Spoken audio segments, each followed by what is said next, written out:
কখনো কি মনে প্রশ্ন জাগে যে আমাদের এই পৃথিবীর শেষ কোথায়? বা আসলেই পৃথিবীর কোনো শেষ আছে কিনা? একজন মানুষের পৃথিবীর এক প্রান্ত থেকে অপর প্রান্তে যেতে কতক্ষণ সময় লাগতে পারে?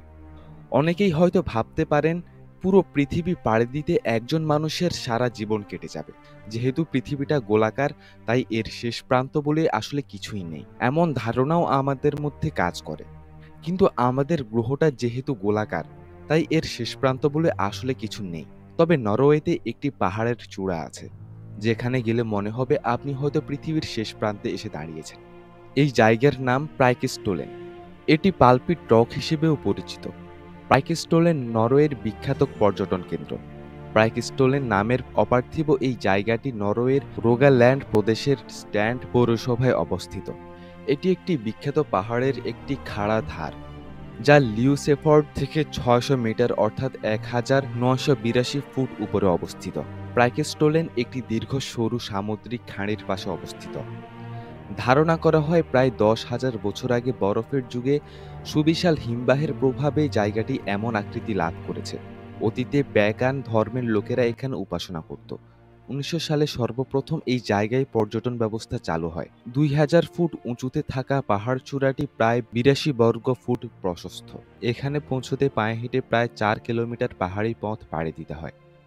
প্রাকৃতিক সৌন্দর্য অক্ষুণ্ণ রাখতে এখানে কোনো পরিবেষ্টনী দেওয়া হয়নি। এর ফলে দর্শনার্থীরা ভয়ঙ্কর সৌন্দর্য উপভোগ করতে পারে। শীতকালে এখানকার শ্বেতশুভ্র প্রকৃতি দেখে মনেই হবে না এটি আমাদের গ্রহের কোনো জায়গা। বিখ্যাত ট্র্যাভেল গাইড প্রতিষ্ঠান লোনলি প্ল্যানেটের মতে প্রাইকেস্টোলেন পৃথিবীর সবচেয়ে শ্বাসরুদ্ধকর ভিউ পয়েন্ট। এমনিতেই নরওয়ের বাতাস পৃথিবীর সবচেয়ে বিশুদ্ধ বাতাসগুলোর মধ্যে অন্যতম। তার মধ্যে পালপিট রক এলাকার বাতাস বিশুদ্ধতম। সেজন্য এখানকার বাতাস বোতলজাত করে বিক্রিও করা হয়।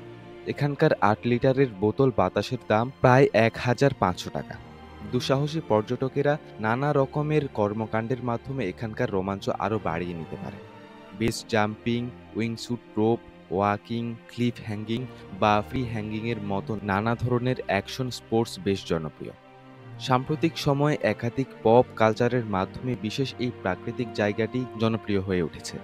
২০১৪ সালে ভাংসিং টেলিভিশন ধারাবাহিকের একটি দৃশ্য এখানে ধারণ করা হয়। সেখানে দেখা যায় গল্পের কেন্দ্রীয় চরিত্র পালপিট রকের কিনারায় বসে আছে। ২০১৭ সালে মিশন ইম্পসিবল ৬ চলচ্চিত্রের শুটিংয়ের কারণে প্রাইকেস্টোলেন ১ সপ্তাহ পর্যটকদের জন্য বন্ধ ছিল।